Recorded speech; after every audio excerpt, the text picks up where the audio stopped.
Book keluar eh? Ada dia keluar.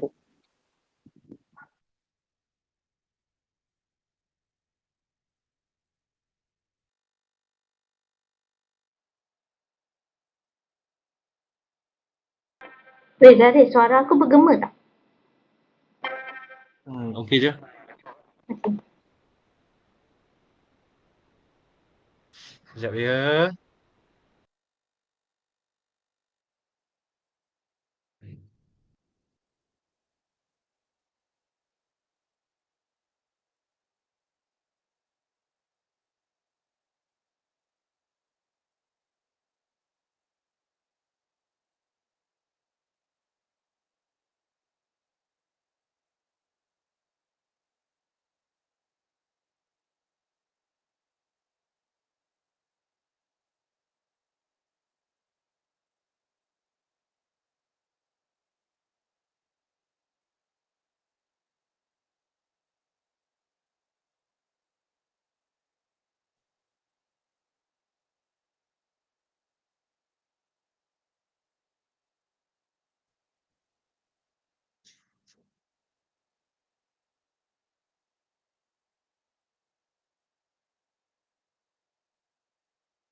Sekejap ya.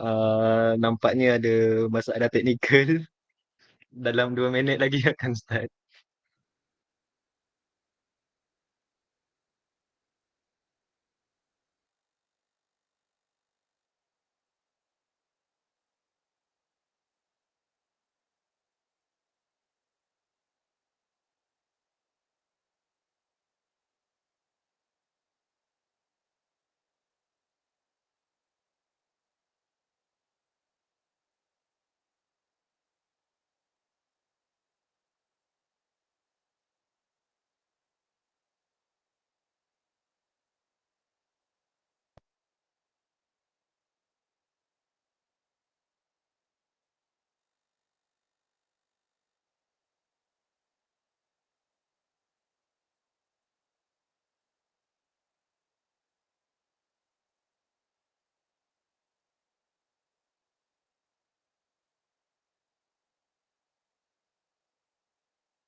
Baiklah, kami akan mulakan webinar ini pada pukul 5.53 iaitu sekarang.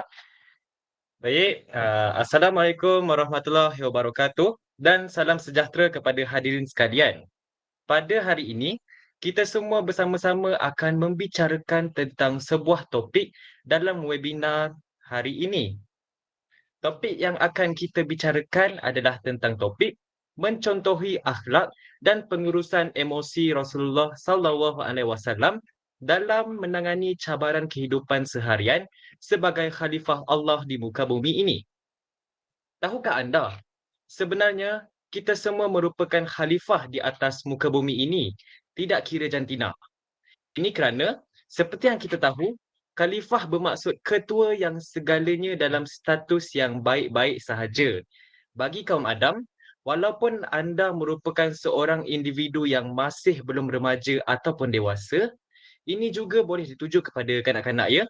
Namun pada suatu hari nanti anda akan menjadi seorang bapa. Apabila kita menjadi seorang bapa, kita haruslah melakukan segala perkara dengan sebaik-baiknya seperti mendidik anak-anak, melindungi keluarga, tegaskan tentang hukum hakam Islam dan sebagainya. Bagi kaum haum pula, pada suatu hari nanti, anda akan menjadi seorang ibu. Apabila kita sebut sahaja tentang ibu ini, ibu merupakan sebagai seorang yang mempunyai anak. Peranan ibu dan bapa ini amat besar. Ibu nanti harus mendidik anak dengan sebaik-baiknya, seperti saya kata tadi, dan walaupun ada kedengaran seperti sama-sama sedikit, tapi inilah realiti. Ibu bapa merupakan salah satu fakta yang menunjukkan anda juga merupakan sebagai seorang khalifah. Sebelum kita bicarakan tentang topik ini dengan lebih lanjut, terlebih dahulu, saya akan perkenalkan dahulu diri saya.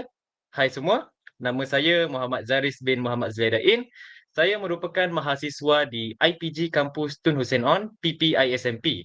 Saya mengambil aliran Bahasa Melayu, Pendidikan Rendah dalam kumpulan 1. Kemudian, seperti yang anda semua lihat pada skrin ini, kita juga terdapat dua orang jejaka tampan dan seorang gadis yang cantik. Baiklah, mari kita perkenalkan diri dulu ya, wahai ahli-ahli panel sekalian. Baiklah, sila perkenalkan diri anda dahulu, panel pertama.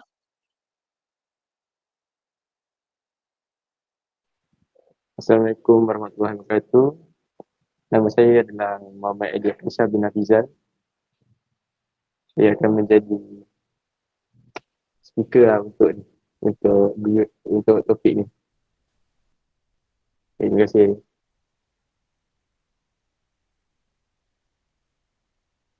Baiklah, terima kasih Eddie atas perkenalan diri anda. Kemudian kita juga bersama dengan ahli panel kita yang merupakan seorang wanita. Persilakan.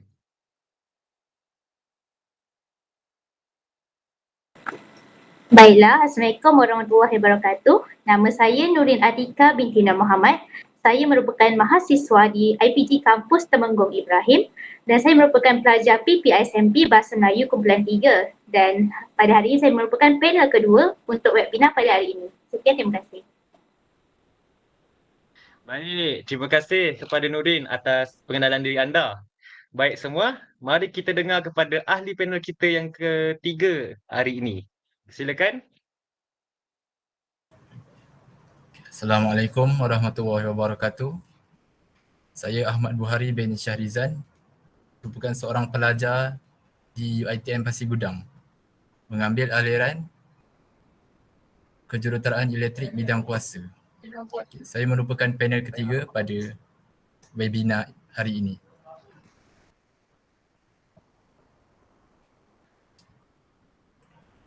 Itu saja. Boleh dengar? Ya, itu saja. Okey, baik. Baik, terima kasih Ahmad Buhari atas pengenalan diri anda. Baik semua, selesai kita di bahagian pengenalan diri. Semua juga sudah mengenal nama antara satu sama lain bukan? Baik, kita lanjut ke perspektif yang seterusnya. Saya akan memberikan dahulu definisi bagi akhlak dan juga emosi.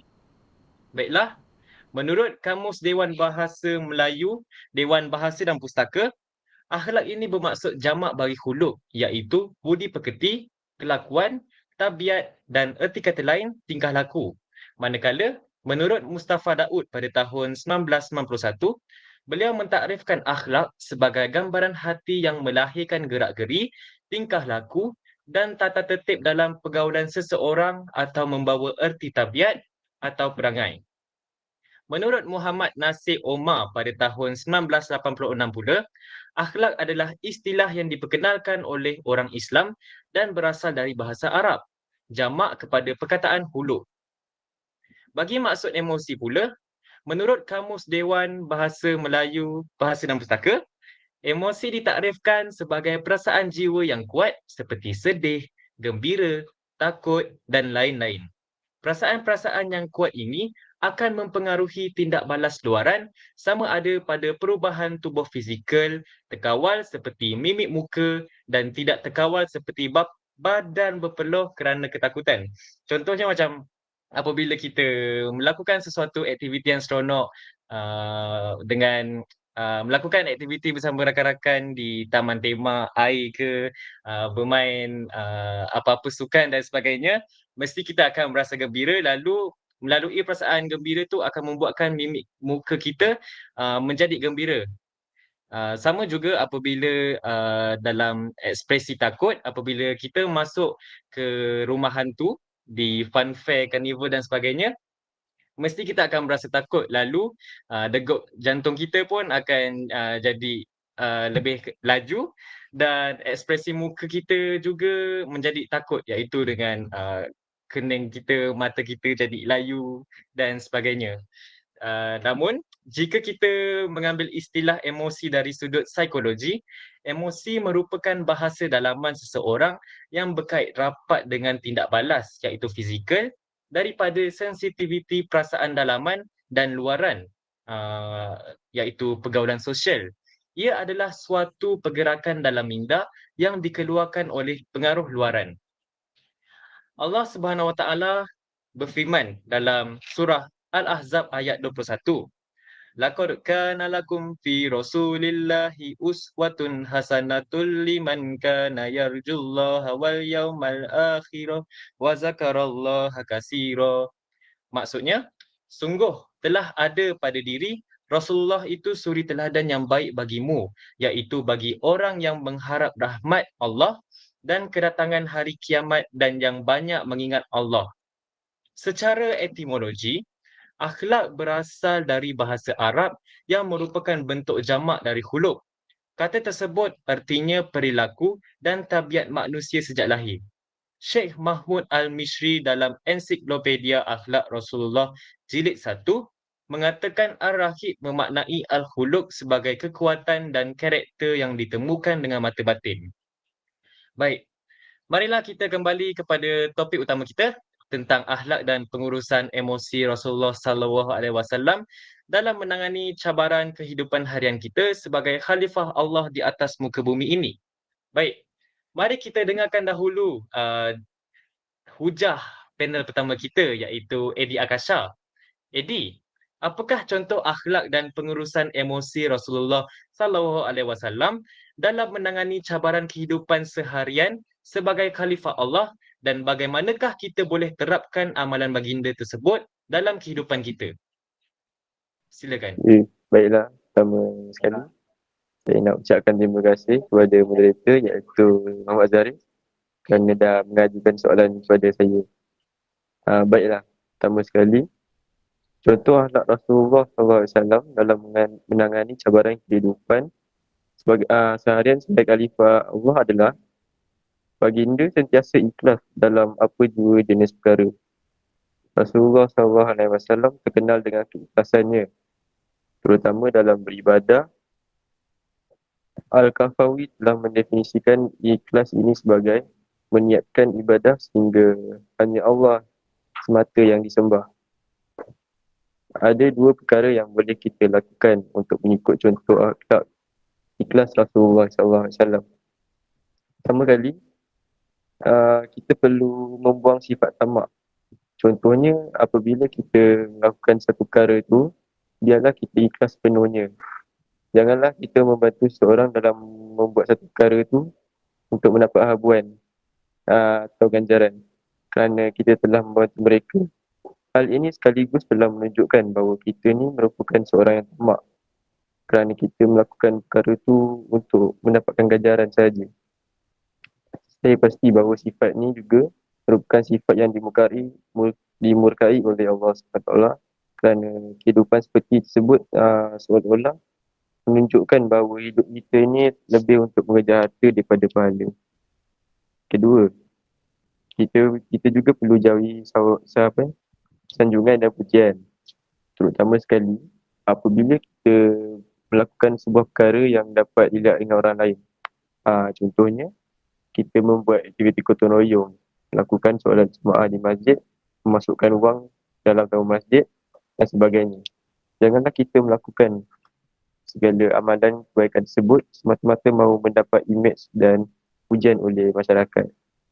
Kita tak boleh mengaburi mata masyarakat dengan mempunyai niat yang tak elok seperti ini. Hal ini merupakan perkara yang serius dan boleh mendapat dosa yang besar. Malah kita haruslah melakukan segala perkara tersebut dengan seikhlas hati. Seperti yang kita tahu, sebaik mana pun seseorang tu, pasti akan ada juga individu yang tak puas hati atau membenci.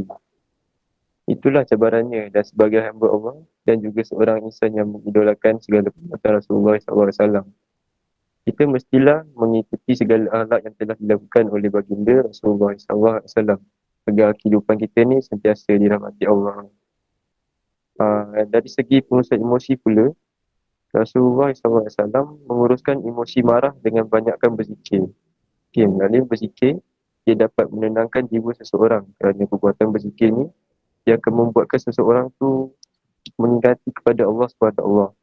Sebagai implikasi, emosi marah juga boleh reda kerana manfaat ketenangan yang diperoleh melalui zikir.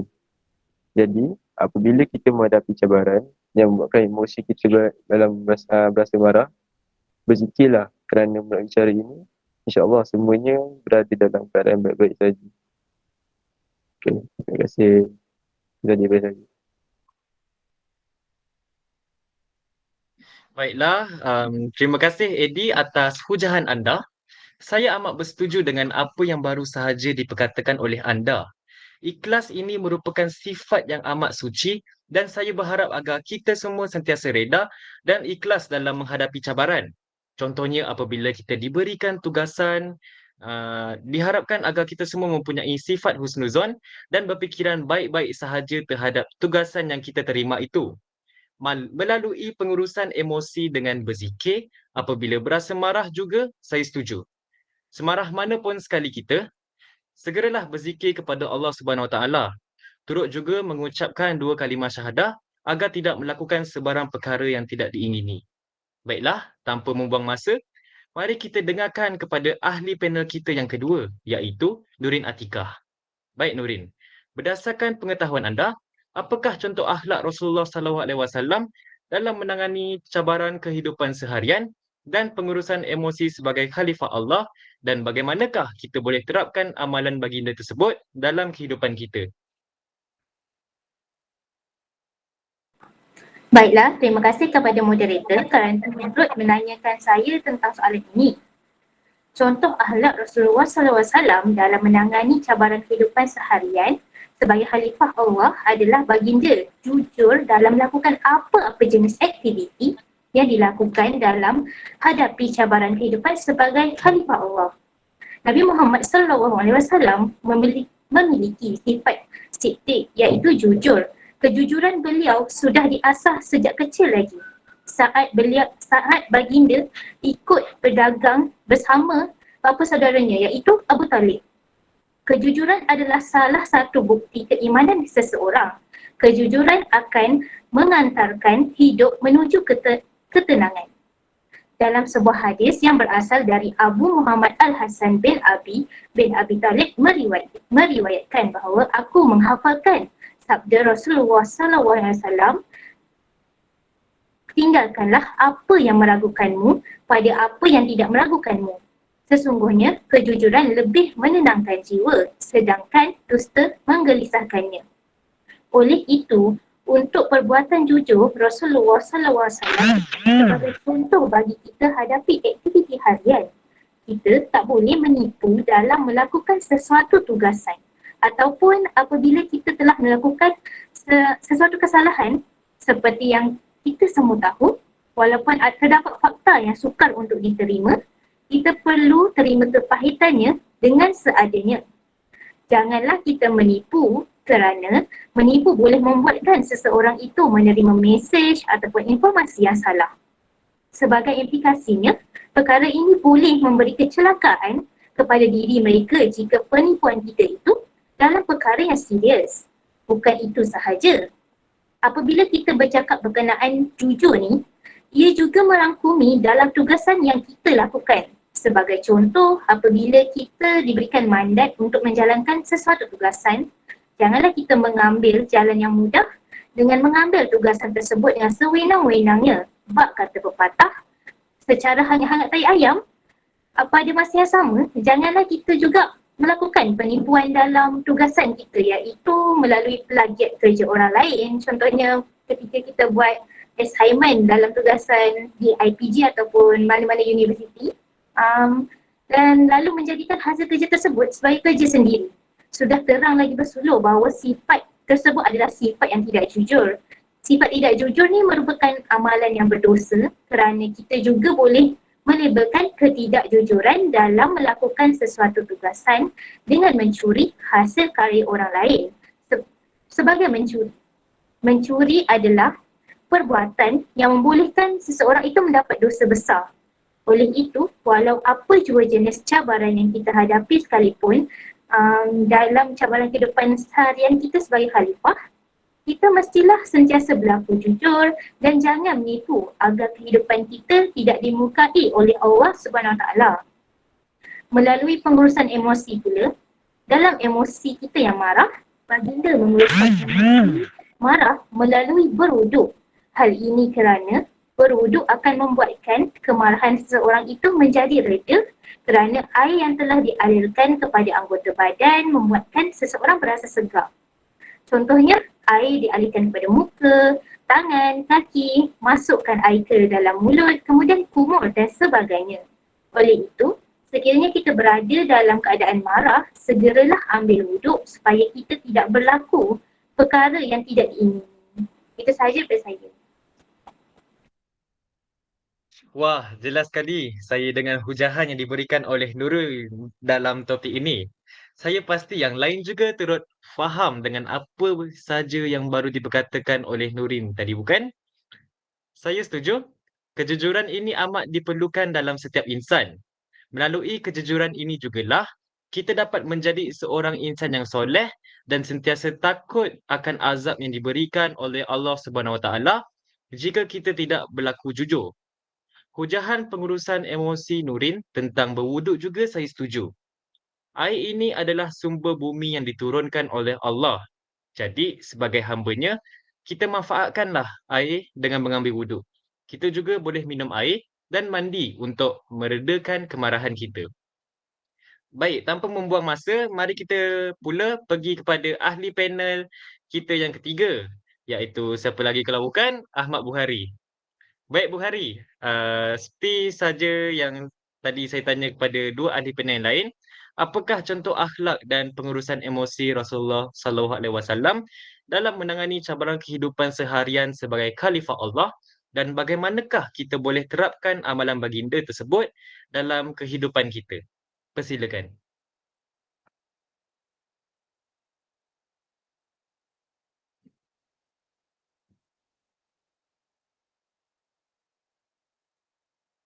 Baik, nampaknya Ahmad Buhari mengalami masalah teknikal.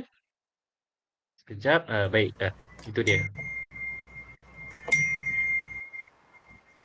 Baik, Bu Hari, saya ulang balik. Tadi saya kata, saya juga ingin menanyakan soalan yang sama kepada anda seperti yang saya tanya kepada Eddie dan juga Nurin Atikah. Apakah contoh akhlak dan pengurusan emosi Rasulullah sallallahu alaihi wasallam dalam menangani cabaran kehidupan seharian sebagai khalifah Allah dan bagaimanakah kita boleh terapkan amalan baginda tersebut dalam kehidupan kita? Bismillahirrahmanirrahim. Okay, pertama sekali saya ingin meminta maaf kerana terdapat gangguan internet.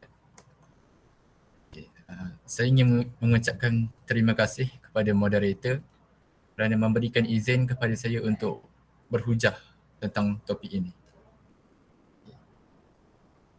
Antara contoh akhlak Rasulullah SAW dalam menangani cabaran kehidupan seharian sebagai khalifah Allah ialah baginda sentiasa murah untuk senyum dan selalu ceria. Rasulullah SAW sering mengeluarkan percakapan yang baik-baik. Melalui satu Rasulullah SAW pernah bersabda dan yang termasuk mengangkat darjat adalah perkataan yang baik, menyebarkan salam, memberi makan, solat tahajud ketika orang lain sedang tidur. Hadis riwayat Ahmad dan disahihkan oleh Al-Atlamah Al-Albani dalam Syahih Al-Jami. Okay. Seterusnya, orang yang memiliki senyuman hangat, berkata baik dan selalu ceria adalah orang yang akan dirindukan dan sangat dicintai. Adapun buah dari bermuka ceria adalah menumbuhkan kecintaan terhadap sesama kaum muslimin, menumbuhkan kenyamanan saat bertemu sesama muslim dan mendapat keredaan daripada Allah SWT dan mengikuti Rasulullah SAW. Okay. Untuk menerapkan amalan baginda ini, kita mestilah turut menjadikan amalan sentiasa murah untuk senyum dan selalu ceria dalam diri kita. Contohnya apabila kita diberi ujian serta cabaran oleh Allah SWT sehingga membuatkan kita rasa lemah. Jadi tetaplah sentiasa kita menunjukkan senyuman dan perwatakan yang ceria.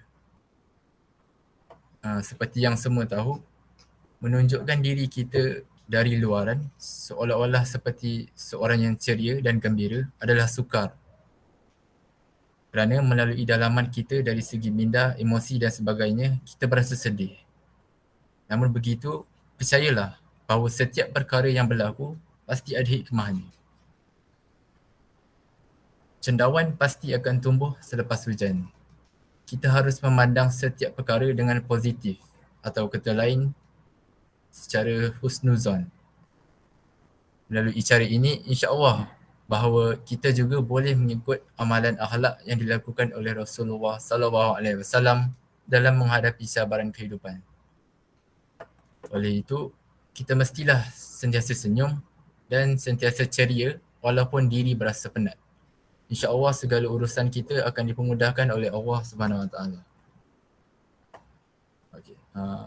Dalam hal berkaitan dengan pengurusan emosi pula, sama juga seperti daripada panel pertama dan kedua tentang pengurusan emosi marah, saya akan memberitahu baginda menguruskan emosi marah melalui mengubah posisi badan.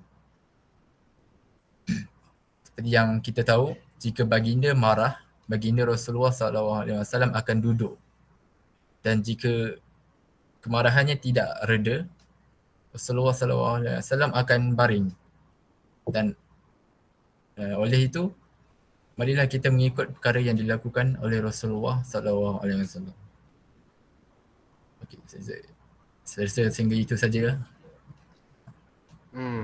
Baik, terima kasih Bu Hari atas hujahan anda dalam topik ini. Ya, saya bersetuju dengan apa yang diperkatakan oleh Bu Hari bahawa kita perlu sentiasa senyum dan ceria walaupun sedang menghadapi cabaran.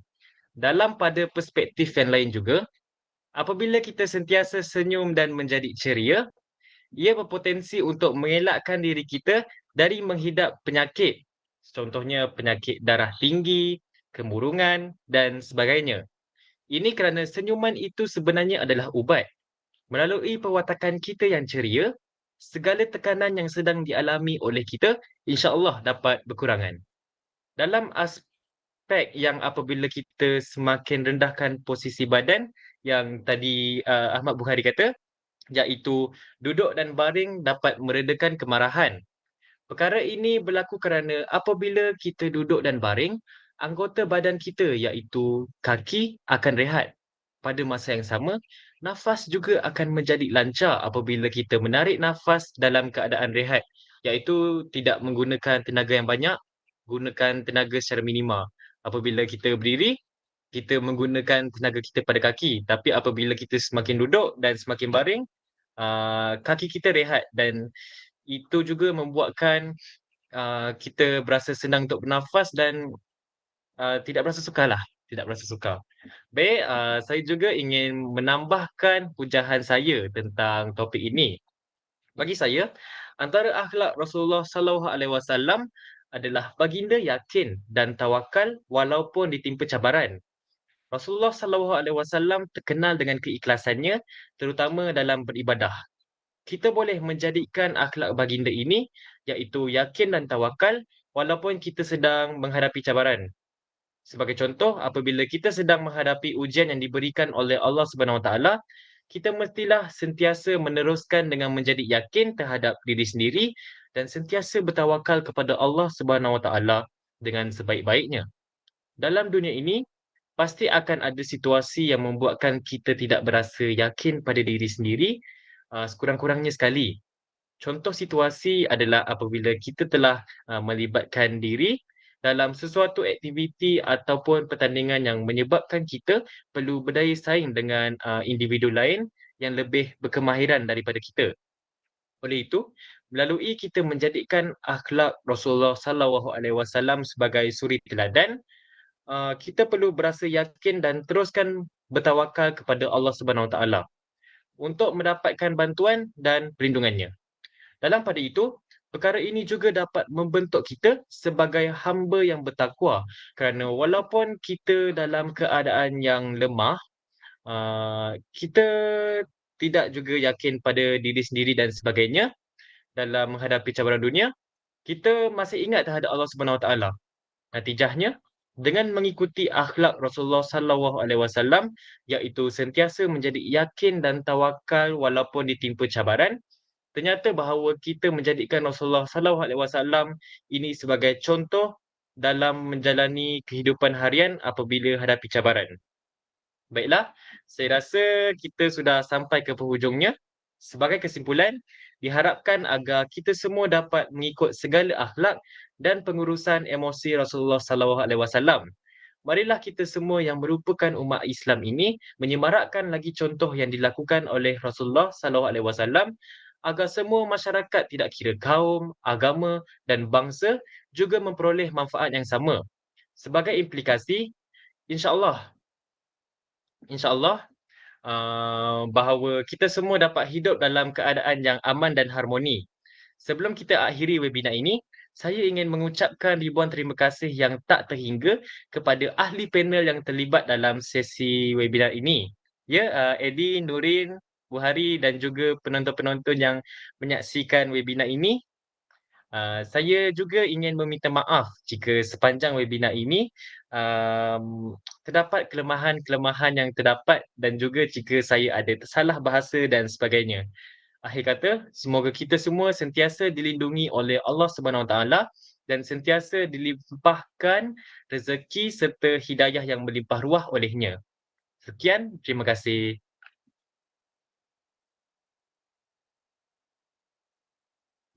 Baik, semua boleh bersurai. Terima kasih. Terima kasih.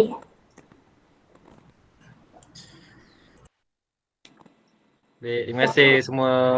Ada Cik Raima.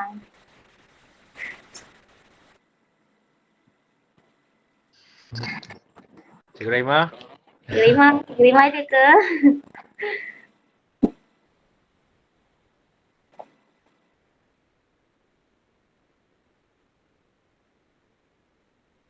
Terima kasih Cikgu Raima sebab Saya ada. memberi dorongan dengan sokongan juga kepada kami. Assalamualaikum Cikgu. Cikgu Sama sihat? tahniah. Alhamdulillah, tahniah semua. Hebat awak. Assalamualaikum.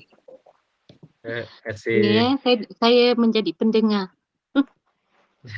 Baik, sebelum ni kami dengar cikgu. Hari ni cikgu dengar kami. Ya, ya. Okey, okey. Belajar cikgu juga. Okay. Atas tunjuk.